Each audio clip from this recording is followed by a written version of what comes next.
Hello friend. आज हमारे संग बैठे हुए हैं महराजुद्दीन शेख, जो कि एक युवा नेता भी हैं और समाज सेवी भी। तो आज हम इनसे ये जानेंगे कि इतनी उम्र में इन्होंने क्या समाज सेवा करी और कितने लोगों के काम करे, जबकि ये विकलांग भी हैं। और विकलांग होने के साथ साथ इनके अंदर जोश और जज्बा बहुत है। लोगों के प्रति इनका भाव ये रहता है कि अगर कोई इनके पास काम के लिए आए तो ये चल पड़ते हैं और उसका काम कराने की पूरी कोशिश करते हैं। ये बताओ महराजुद्दीन, आपको ये शौक कब से लगा कि लोगों की सेवा करना? शुक्रिया। अस्सलाम वालेकुम। सबसे पहले मैं आपका बहुत बहुत शुक्रिया अदा करना चाहूँगा जो आपने इतना कीमती वक्त निकाला और मेरे पास आए और मुझे इस काबिल समझा। तो जैसा कि समाज सेवा का जज्बा तो मेरे बाप से ही मुझे मिला है। मेरे बाप ने ही मुझे खिदमत करना लोगों की सिखाई है, गरीबों की मदद करना और लोगों की खिदमत करना, हर तरीके के जज्बे में आगे आना। जिस तरीके से गरीब के दर्द को हम अपना दर्द समझ के हमेशा सबके साथ में खड़े होते हैं, जिस काबिल भी हैं, बाहैसियत मेरी जो भी हैसियत है मैं उस लिए खड़ा होता हूँ। और आज जो भी मैं जिम्मेदारी विकलांगों की लेके आया हूँ, मैं उस पर भी खड़ा ही इंशाल्लाह उतरूंगा विकलांग भाइयों के लिए भी। अभी आपको कांग्रेस पार्टी ने एक जिम्मेदारी दी है और बड़ी जिम्मेदारी दी है, जो आपके विकलांग ग्रुप से वो आपको जिला अध्यक्ष बनाया गया है। तो उसके लिए आपकी क्या योजना है आगे? मैं सबसे पहले जो हमारे प्रदेश अध्यक्ष हैं मनीष श्रीवास्तव जी, विकलांग प्रकोष्ठ के, मैं उनका बहुत बहुत शुक्रिया करूंगा, बहुत बहुत शुक्रगुजार हूँ, धन्यवाद देना चाहूंगा जो मुझे फर्रुखाबाद का जिला अध्यक्ष नियुक्त किया। मैं आने वाले टाइम में अपने संगठन को बनाने के बाद, पूरा संगठन जब हमारी टीम तैयार हो जाएगी, तो मैं विकलांगों के लिए हर तरीके से काम करने के लिए तैयार हूँ। जिस तरीके से जो सरकार की योजना है, सरकार 80% वाले विकलांगों को रिक्शा बैटरी वाला ई रिक्शा देती है, बैटरी वाली जो रिक्शा आ रहे हैं, मैं चाहता हूं कि वो 70% वालों को दे। जब हमने देखा, मैं कई बार विकलांग ऑफिस भी गया सीएमओ साहब के पास में, तो वहां देखा मैंने भेदभाव होता है, विकलांगों के सर्टिफिकेट में कुछ ना कुछ कमी कर दी जाती है। तो मैं ये चाहता हूं हकीकत में जो 70% वाले जरूरतमंद हैं उनको भी मिलना चाहिए और परसेंटेज के साथ जो खिलवाड़ होता है वो ना हो। वहां पे मैं कैंप लगाऊंगा और विकलांग भाइयों की आवाज को उठाऊंगा। कुछ विकलांग भाइयों के पास हमारे रेलवे के सर्टिफिकेट नहीं है, जिस तरीके से बरेली जाना पड़ता था, लोगों को अभी नहीं मालूम है कि अब ऑनलाइन सर्टिफिकेट होके यहीं बनने लगे हैं रेलवे वाले भी।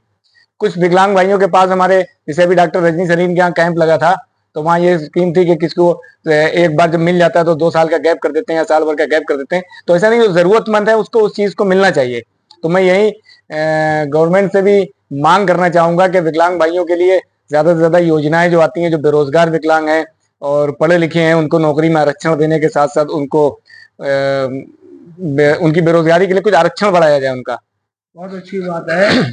और ये आप विकलांग होते हुए आपको ये मालूम है विकलांगों का दर्द, और दर्द अगर है तो उसको जाहिर भी करना चाहिए।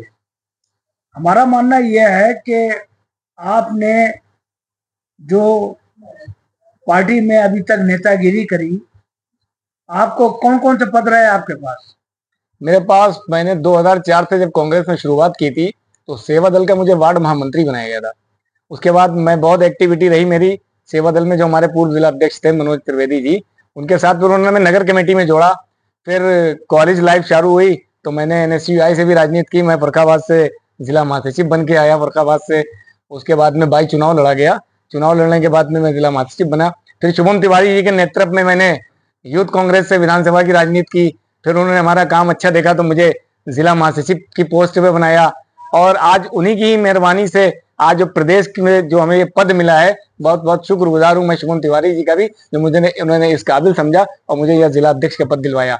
और सबसे पहली मांग तो मेरी ये रहेगी सरकार से, जो प्रदेश सरकार है वर्तमान में, भाजपा की जो सरकार है, मैं उनसे ये मांग करना चाहूंगा, और प्रदेशों को देखते हुए, कहीं 3,000 की पेंशन है मासिक, कहीं 2,500 की पेंशन है, कहीं 3,500 की पेंशन है, अलग अलग तरीके की पेंशन है। हमारे यहाँ जो 1,000 रुपए की पेंशन है वो बहुत कम पेंशन है। इस पेंशन को भी विकलांगों की बढ़ाया जाए।